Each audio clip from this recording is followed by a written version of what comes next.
días. Gracias por la presentación, por la oportunidad. El día de hoy me pidieron que les hablara de displasia broncopulmonar y realmente pues dijimos vamos a tratarla de enfocar en los puntos claves o los puntos que queremos que se lleven a casa. En primer lugar, la definición. Como veremos, la definición, aunque internacionalmente está aceptada una definición muy sencilla, muchas veces no describe realmente lo que es la enfermedad. Por otro lado, queremos que entiendan y que se lleven un poco más claro lo que son los aspectos fisiopatológicos de esta enfermedad, lo cual nos va a permitir entender cómo se desarrolla, cuál es el manejo y cuáles son las futuras intervenciones.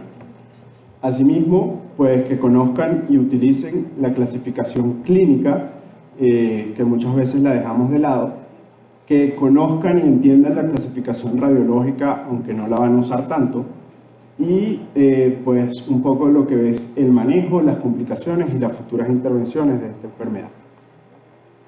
En primer lugar, pues comenzamos con la definición. Internacionalmente se define como la necesidad de oxígeno suplementario más de 28 días, sobre todo en un recién nacido pretérmino. Sin embargo, a mí me parece que esa definición no dice mucho y de lo que pude revisar realmente en esta guía del Ministerio de Salud de Chile, me parece que es la definición mucho más completa. La definen como una enfermedad multifactorial, ya vamos a ver cuáles son todos esos factores, que se produce como consecuencia de la exposición del pulmón del prematuro, aunque algunos dicen que inclusive en algunos pacientes a término pudiera darse, sobre todo en etapa canalicular o sacular temprana, anoxias pre- y postnatales que generan el freno en la angiogénesis y la alveolización. Quizás en la displasia que vemos hoy en día esto es lo más importante, el freno en la angiogénesis y en la alveolización, produciendo dependencia prolongada de oxígeno o de presión en la vía aérea, junto con cambios clínicos gasométricos, radiológicos, que reflejan una afección pulmonar crónica. Esta enfermedad se produce como consecuencia del uso de ventilación mecánica en recién nacidos pretérmino. En las primeras descripciones que tenemos, el que hizo el trabajo más completo y que pues básicamente la definió fue Notway en 1966, describiendo una serie de recién nacidos pretérminos con enfermedad de membrana hialina que fueron sometidos a ventilación mecánica y que pues tenían estos hallazgos anatomopatológicos: bronquiolitis necrotizante, hipertensión pulmonar, infiltración celular con zonas de fibrosis pulmonar, atelectasia y sobredistensión. Como vemos, cambios histopatológicos bien severos que posteriormente y producto de cambios en métodos ventilatorios mucho más seguros y eficientes, el uso de esteroides prenatales, la utilización de surfactante, el manejo cuidadoso de los líquidos y todas las medidas que han hecho nuestros colegas neonatólogos han hecho que estos cambios, que eran muy severos, vayan siendo menos severos, menos agresivos y han dado paso a lo que ahora se define como la nueva displasia broncopulmonar. Esta gráfica puede parecer un poco pesada en el momento, pero es muy útil para entender realmente qué es la displasia y hacia dónde vamos y cuáles son los posibles puntos de intervención. Entonces, en esta línea vemos cómo es el desarrollo embrionario del pulmón, pasando por las diferentes etapas: pseudoglandular, canalicular de la semana 17 a la 27, sacular de la 27 a la 37, y cómo ese pulmón termina de desarrollar en la etapa alveolar por allá a los 4 u 8 años de edad. Vemos acá que tenemos nuestro paciente que va a ser básicamente un recién nacido pretérmino. En algún momento eran pues más cercanos al término, con ventilaciones mecánicas mucho más agresivas, y era lo que producía la displasia broncopulmonar vieja o antigua. Y actualmente pues los pacientes que vemos los tenemos acá, pacientes un poquito más extremos. Obviamente mientras más extremo sea el paciente, mayor va a ser el riesgo de displasia broncopulmonar, y vemos que esto se va a producir en el final de la etapa canalicular y el principio de la sacular, mientras que antes se producía en un pulmón que estaba un poco más desarrollado al final de la etapa sacular, pero con otro tipo de noxas. ¿Cuáles eran esas noxas? Pues una vez que el paciente nacía, pues lo sometíamos a injurias como estrés oxidativo, volutrauma, apnea, pobre nutrición. Estos pacientes eran muy susceptibles de infectarse, y todo esto iba a hacer que se produjera daño en un pulmón que no estaba preparado para someterse al aire ambiente como un pulmón atérmico. Entonces vemos acá que los puntos donde está destinado el posible intervención para mejorar o prevenir esta enfermedad, tenemos desde etapas muy tempranas como la manipulación genética. Se están estudiando de repente aquellos pacientes que puedan tener algunos genes susceptibles de modificarse o de tratarse, y que estos genes tengan respuestas a determinadas drogas. En la etapa epigenética, pues es claro cómo la exposición al humo del cigarrillo, como ciertas toxinas, estrés, enfermedades maternas van a determinar alteraciones en el desarrollo pulmonar. Asimismo, como en la programación fetal, un paciente que además de ser prematuro venga restringido, tenga o no exposición a esteroides prenatales, pues el desarrollo va a ser obviamente peor. Entonces fíjense acá en esta diapositiva, vemos cómo de una forma representativa y de una forma histológica cuáles son las diferencias entre lo que era la displasia broncopulmonar antigua y lo que viene siendo la displasia broncopulmonar nueva, o la que vemos hoy en día. La displasia broncopulmonar nueva se caracteriza por unos alvéolos mucho más simplificados, menos fibrosis, menos cambios hipertensivos en la microvasculatura, pero asimismo vemos que son unas vías aéreas mucho más pequeñas, unas vías aéreas que la vasculatura está mucho menos desarrollada, y en la displasia broncopulmonar antigua pues los cambios eran opuestos, con enfisema alveolar, algunos con atelectasia y mucha inflamación y fibrosis. No me voy a detener mucho en esta lámina, esto es simplemente para reportar la incidencia. Realmente, actualmente, aquellos recién nacidos menores iguales a 28 semanas, aproximadamente un 40% de ellos desarrollan displasia broncopulmonar, y es claro que a menor peso y menor edad gestacional, pues mayor la probabilidad de oxígeno dependencia y de displasia broncopulmonar. Ahora, no todos los pacientes que nazcan prematuros van a desarrollar enfermedad de tipo displasia broncopulmonar. En esta gráfica vemos de una manera representativa cómo esos pacientes pues nacen de manera extrema, los exponemos a los factores prenatales que dijimos y a los factores postnatales, sobre todo ventilación mecánica y estrés oxidativo. Algunos de ellos lamentablemente se mueren, otros en el proceso de reparación o regeneración van a resolver y no presentar enfermedad, y otros van a tener un distrés respiratorio crónico, que es lo que se traduce como la displasia broncopulmonar, inclusive dándonos infecciones o la predisposición a infecciones recurrentes, rehospitalizaciones, intolerancia al ejercicio, sibilancias, que muchas veces son confundidas o se solapan con asma, y todavía un poquito incierto la incidencia en el adulto. En esta gráfica vemos un poco la fisiopatología, que era lo que quería que se llevaran en los 4 pilares fundamentales. En primer lugar, pues vemos cómo el estrés oxidativo altera muchos de los factores de crecimiento, sobre todo crecimiento vascular, y eso va a interrumpir la aceptación de la vía aérea y el crecimiento vascular, dando una deficiente alveolización y vascularización. Además, el mismo proceso de reparación va a hacer que tengamos una matriz extracelular con mucho remodeling, con mucha fibrosis.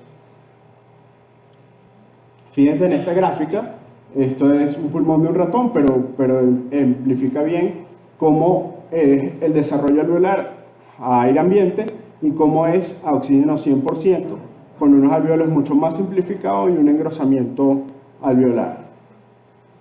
En cuanto a la definición, pues la que usamos, la que está internacionalmente aceptada es esta. Se define como requerimiento de oxígeno suplementario por un lapso mayor de 28 días. Si el paciente es menor de 32 semanas de edad gestacional, lo evaluamos a las 36 semanas o al alta, y si ya no tiene necesidad de oxígeno, decimos que fue una displasia leve. Si esa necesidad es menor del 30% de FiO2, es una displasia moderada, y si la necesidad es más del 30% de FiO2 o requiere apoyo ventilatorio, es severa. Muy similar para aquellos de 32 semanas de edad gestacional corregida, solo que a estos lo evaluamos en los 56 días de vida o al alta.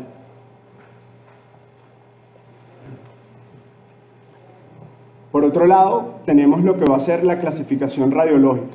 Ya esta no la usamos muy poco porque ya vemos mucho menos las formas severas. Sin embargo, es importante porque eventualmente pudiéramos tener algún paciente que no evoluciona bien, que la evolución es tórpida y que puede tener una hospitalización neonatal con mucha ventilación, mucha presión y tener alguno de estos cambios.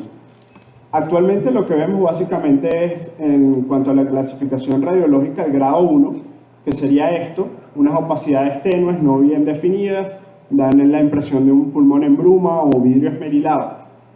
Por otro lado, pues se van agregando opacidades definidas, retículos lineales, algunas de ellas tienden a agruparse, inclusive llegando a la periferia del pulmón, y luego empiezan a aparecer, según la gravedad, cambios quísticos. Dependiendo de pues, el tamaño y la cantidad de estos cambios quísticos, podemos llegar inclusive a tener un pulmón bien afectado con apariencia de gula, que sería grado 6. Sin embargo, los cambios radiológicos no deben preocuparnos tanto. Vemos cómo los cambios radiológicos pues, ya van a estar ahí. Dijimos que son productos de fibrosis, de una regeneración, y generalmente no son progresivos. Por el contrario, son cambios radiológicos que van a ir mejorando a medida que el paciente va creciendo.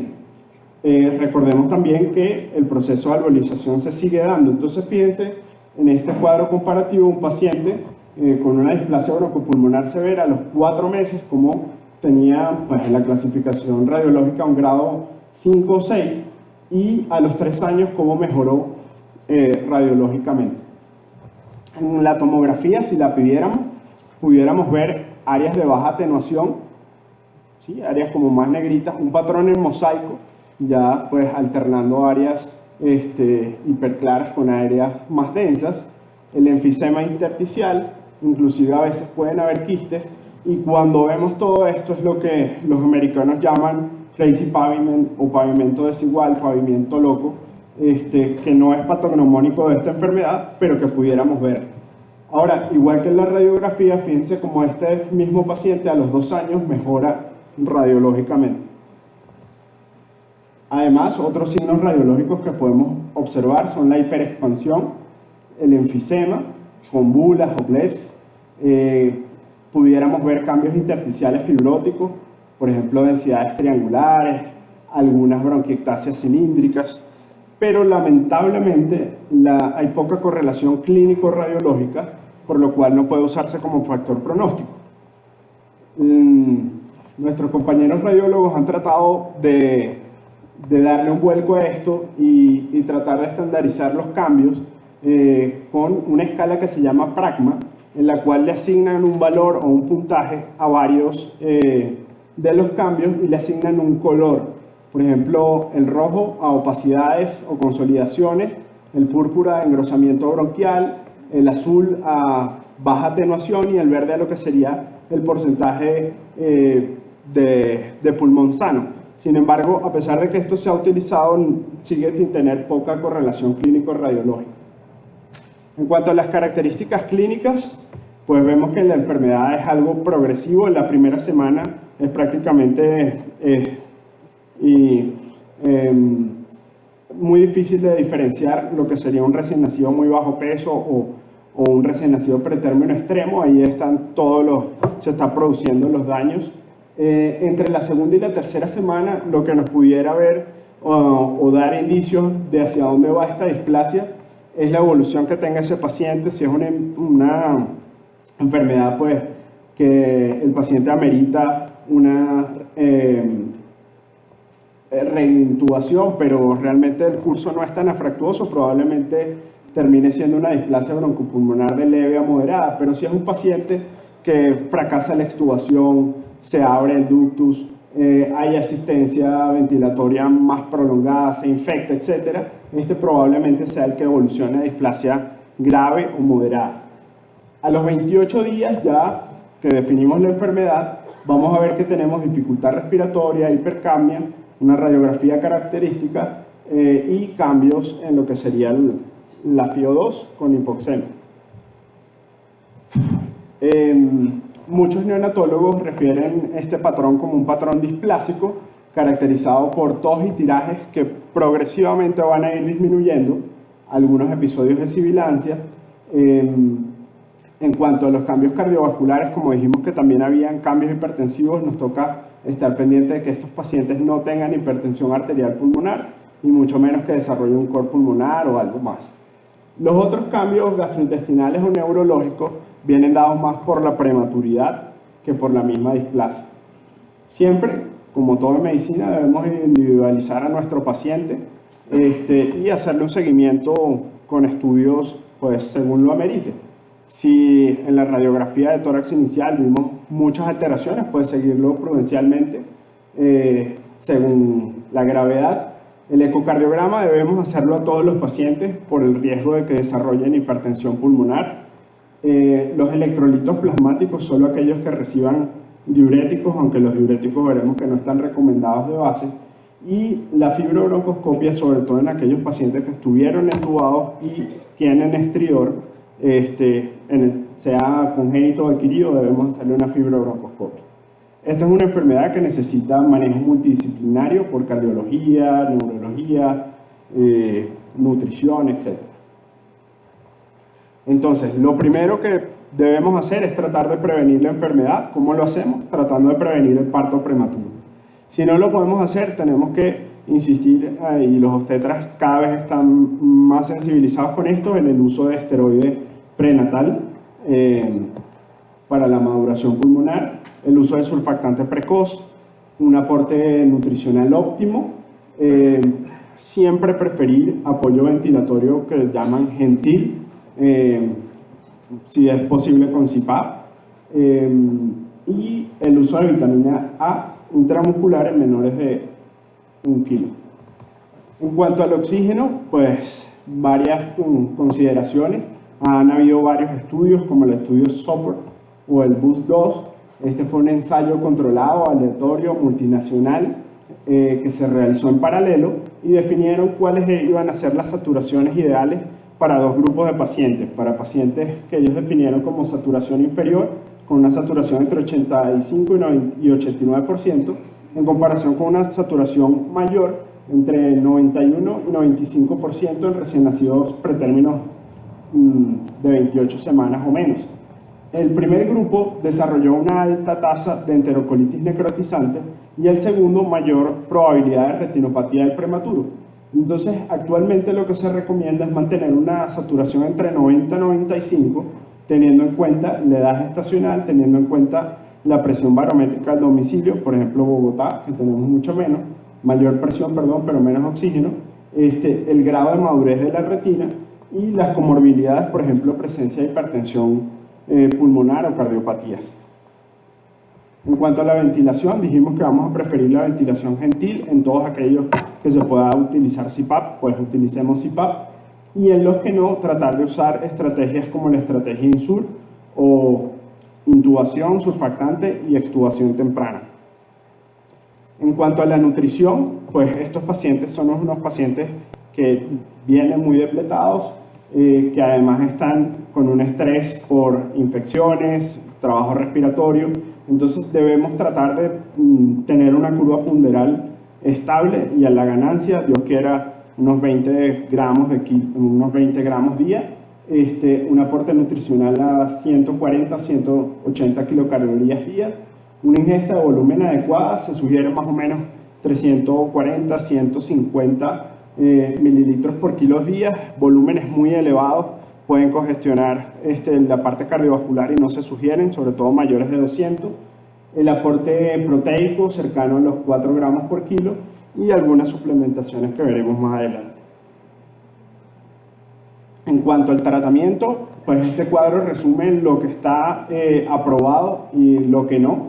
La vitamina A está aprobada en menores de 1 kilo, una dosis de 5.000 unidades intramuscular, 4 semanas por 3 días por semana. La cafeína también está aprobada, está reconocida su uso, reduce el fracaso de extubación, reduce la incidencia de edad y entonces eso a la larga reduce la displasia broncopulmonar. Los diuréticos definitivamente no están aprobados, no se sabe si es que en dosis aisladas o en ciclos cortos pudieran ayudar, pero los estudios no lo soportan. Igual que el ibuprofeno, en cuanto a los beta-2 agonistas, se han visto algunos pacientes que tienen hiperreactividad que pudieran beneficiarse, y pues las otras en aras del tiempo pues realmente no están indicadas, como los esteroides, la citromicina o la vitamina E. En cuanto a las controversias con la cafeína, realmente lo que no sabemos es el tiempo de inicio o la descontinuación, pero sí está indicada. Una mención especial al doctor Edgar Rey Sanabria, que fue el médico neonatólogo colombiano que inventó el plan canguro y que obviamente tuvo una gran incidencia en la reducción de la displasia. No me voy a detener acá, esto es un estudio en Bogotá, 516 pacientes en los cuales pues egresaron con oxígeno, un 37% de estos, el 74% era con displasia broncopulmonar de moderada a severa, y acá les llama la atención es que la duración media de ventilación fue de 7 días y que muchos de ellos, casi el 60%, fueron dados de alta sin un plan de seguimiento bien estructurado. Para retirar el oxígeno debemos tener una situación respiratoria estable, una curva de peso con una ganancia mínimo de 10 gramos y talla ascendente. Debemos tener resolución ecográfica de la hipertensión pulmonar. La retirada debe ser gradual, pequeños descensos de forma lenta durante varios meses, no disminuir cuando el paciente tenga una intercurrencia viral y observar al menos 2 o 4 semanas el próximo descenso. En cuanto a los antibióticos, pues han habido muchos estudios ahorita de cómo se relaciona la microbiota y el pulmón, y en estos pacientes pues no son la excepción. Recordemos que muchas veces usamos antibiótico-terapia empírica y realmente se han visto en varios estudios como, por ejemplo, floras tipo Bacteroides o Firmicutes se han asociado a mejores controles del asma, mientras que hay otras bacterias, por ejemplo, E. coli o Klebsiella, aumentan el proceso inflamatorio.